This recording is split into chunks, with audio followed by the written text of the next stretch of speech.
ஒரு நவீன எழுப்புதலுக்கான தேவனுடைய வடிவம் என்ற தலைப்பில் 47வது நாளின் தியானம். அப்பொழுது பிலிப் என்பவன் சமாரியாவிலுள்ள ஒரு பட்டணத்திற்கு போய் அங்குள்ளவர்களுக்கு கிறிஸ்துவை குறித்து பிரசங்கித்தான். பிலிப்பு செய்த அதிசயங்களை ஜனங்கள் கேள்விப்பட்டு கண்டு அவனால் சொல்லப்பட்டவைகளை ஒருமனப்பட்டு கவனித்தார்கள். அநேகரிலிருந்த அசுத்த ஆவிகள் மிகுந்த சத்தத்தோடு கூப்பிட்டு அவர்களை விட்டு புறப்பட்டது. அநேக திமிர்வாதக்காரரும் சப்பானிகளும் குணமாக்கப்பட்டார்கள். அந்த பட்டணத்திலே மிகுந்த சந்தோஷம் உண்டாயிற்று என்று அப்போஸ்தலர் 8ஆம் அதிகாரம் 5ஆம் வசனம் முதல் 8ஆம் வசனத்தில் நாம் பார்க்கிறோம். மாதிரி எழுப்புதலுக்கான வேதாகம வடிவம் அப்போஸ்தலர் புத்தகத்தின் 8வது அத்தியாயத்தில் கொடுக்கப்பட்டுள்ளது. எல்லா எழுப்புதல்களும் எப்படி ஆவி, ஆத்துமா, சரீரம் என்ற 3 வழிகளில் தொடப்பட்டு வருகிறதோ அதே போன்று இந்த எழுப்புதலும் வந்தடைகிறது. அவன் போதனைகள் தெளிவாக ஒலிக்கிறது. திருத்துவ மனிதனுக்கு திரியேக தெய்வத்தை இந்த போதனைகள் அறிவிக்கின்றது. அதன் வழிமுறைகள் எளிமையானவை, நடைமுறைக்கேற்றவை, சக்தி வாய்ந்தவை மற்றும் ஆயிரக்கணக்கானவர்களை கிறிஸ்துவிடம் கொண்டு வருவதில் பயனுள்ளவை. இதன் 3 மடங்கு பொருளும் இயேசு கிறிஸ்துவை வெளிப்படுத்துவதும், ரட்சிப்பு, தெய்வீக குணமாக்குதல், பரிசுத்த ஆவியின் ஞானஸ்நானம் ஆகியவற்றை சுவீகரிக்கிறது. இந்த 3 வழிகளோடு போதிப்பதற்கும் பலன்களை பார்ப்பதற்கும் தவறுகிற ஒரு எழுப்புதல் அதிகமாகவோ அல்லது குறைவாகவோ தோல்வியுற்ற மற்றும் ஒரு மாதிரி எழுப்புதலின் வேதாகம வடிவத்தை விட குறைவாக உள்ளது. பிலிப்புக்கு உதவ பெரிய நிர்வாக குழுவோ பூமிக்குரிய ஸ்தாபனங்களோ இல்லை. பிரம்மாண்டமான ஏற்பாடுகள் எதுவும் செய்யப்படவில்லை. உண்மையில் ஒரு எழுப்புதல் மற்றும் இயேசு கிறிஸ்துவின் பக்கம் திருப்புவது அந்த நகரத்தின் மக்களின் மனதில் இருந்து வெகு தொலைவில் இருந்தது.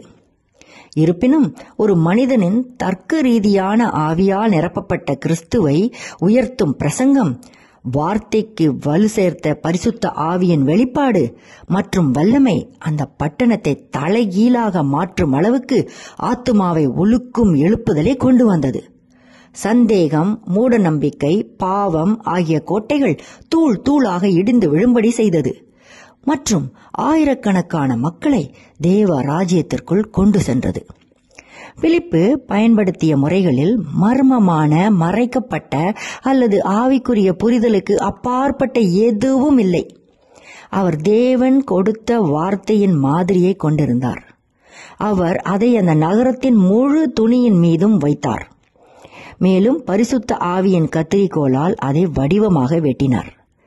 எழுப்புதலுக்கு என்ன படிகள் வழிவகுத்தன? மக்கள் கூட்டத்தை ஒன்றிணைத்தது எது? அவர்கள் வந்தபோது அவர்களை நம்ப வைத்தது என்ன? அவர்கள் நம்பிய போது என்னதான் நடந்தது? இது எல்லாம் நமக்கு சொல்லப்பட்டிருக்கிறது. ஒரு முழுமையான வடிவம் கொடுக்கப்பட்டுள்ளது. ஆகவே அந்நாட்களில் சமாரியாவை அசைத்தது போன்ற பழைய கால வல்லமையின் மாதிரி எழுப்புதலுக்காக நாம் ஏன் ஆண்டவரிடம் ஜெபிக்கக்கூடாது? நீங்கள் கேட்கலாம், ஆனால் இதெல்லாம் என்ன நன்மை? சரீரத்தின் இந்த குணப்படுத்துதலின் இறுதி முடிவுதான் என்ன? எப்படியும் இவர்கள் இறுதியில் கல்லறையில் இறங்க மாட்டார்களா? என்றென்றைக்கும் ஜீவிக்கும் பரிசுத்த ஆவிக்காக ஒரு வேலையை செய்வது எவ்வளவு நல்லது! ஆனால் அன்பான இதயமே, இதுதான் நடந்தது என்பதை நீ பார்க்கவில்லையா? சரீரத்தை குணப்படுத்துவது மக்களை கிறிஸ்துவிடம் கொண்டு வந்தது. தேவனுடைய ராஜ்யத்துக்கும் இயேசு கிறிஸ்துடைய நாமத்துக்கும் ஏற்றவைகளை குறித்து பிலிப்பு பிரசங்கித்ததை அவர்கள் விசுவாசிக்க போது புருஷரும் ஸ்திரீகளும் ஞான ஸ்நானம் பெற்றார்கள் என்று அப்போஸ்தலர் 8ஆம் அதிகாரம் 12ஆம் வசனத்தில் நாம் பார்க்கிறோம். தெய்வீக குணப்படுத்துதல் நற்செய்தியின் சேவகனாக செயல்பட்டது. தெய்வீக குணப்படுத்துதல் என்பது சந்தேகத்திற்கிடமான கோட்டையின் கதவுகளுக்கு முன்னால் சென்று அவற்றை தூக்கி எறிந்தது. இதனால் நீதியின் குமாரன் தனது சிறகுகளில் குணமாக்குதலோடு நுழைந்து இரவின் ஆதிக்கத்தை விரட்டி இருளில் கட்டுண்டவர்களை விடுவித்தார். பிணியாளிகளை குணப்படுத்தியதன் மூலம் அவருடைய சொந்த ஊழியத்திற்காக மிகவும் குறிக்கப்பட்டிருந்த கிறிஸ்து, உன் பாவங்கள் மன்னிக்கப்பட்டது என்று சொல்வதோ எழுந்து நடவென்று சொல்வதோ எது எளிது என்று கேட்ட கிறிஸ்து பிலிப்புவோடு இருந்து பிரசங்கிக்கப்பட்ட வார்த்தை அடையாளங்கள் அற்புதங்களோடு உறுதிப்படுத்தினார். மேலும் நம்புவதை தவிர வேறு எதுவும் செய்ய வேண்டிய அவசியம் அங்கு இல்லாதிருந்தது. இவை வெறும் வெற்று கோட்பாடுகள் அல்ல, இவை நடைமுறை மற்றும் உறுதியான உண்மைகள் மற்றும் யதார்த்தங்கள். உயிருள்ள கிறிஸ்து அவர்களுக்கு பிரசங்கிக்கப்படுகிறார். அவர்கள் தங்கள் வாழ்க்கையை இருளிலிருந்து ஒளியாக மாற்றவும், அவர்களின் சுமைகளை தூக்கவும், அவர்களின் நோயுற்றவர்களை குணப்படுத்தவும், அவர்களின் பாவத்தை விரட்டவும், அவர்களுக்கு நீதியையும் மகிழ்ச்சியையும் அணிவிக்கவும் வல்லமையும் விருப்பமும் உடையவராக கிறிஸ்து இருந்தார். அத்தகைய வல்லமை மிக்க கிறிஸ்துவை யார் எதிர்க்க முடியும்? அல்லது அத்தகைய உறுதியான வாதத்தை யார் தாங்க முடியும்? சமாரியா அல்ல, குறைந்தபட்சம் முழு நகரமும் கிறிஸ்துவிடம் திரும்பியது.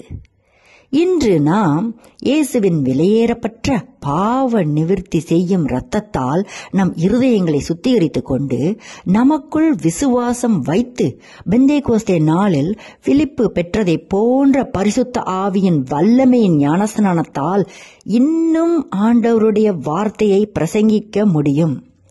தைரியமாக நமது கிறிஸ்து பின்வரும் அடையாளங்களுடன் வார்த்தையை உறுதிப்படுத்துவதை பாருங்கள்.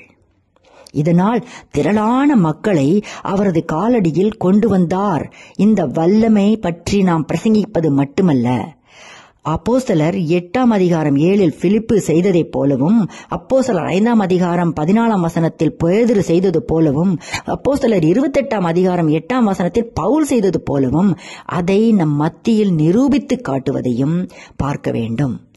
இதன் மூலம் அவர்கள் ஆயிரக்கணக்கானவர்களை கிறிஸ்துவிடம் திருப்பினார்கள். அது என்ன ஒரு மகிமையான எழுப்புதல்! திரளான மக்கள் ரட்சிக்கப்பட்டு குணமடைந்தனர். தண்ணீரில் ஞானஸ்நானம் பெற்றவர்கள் நகரத்தில் மிகுந்த மகிழ்ச்சி உண்டாயிற்று. ஆமீன்.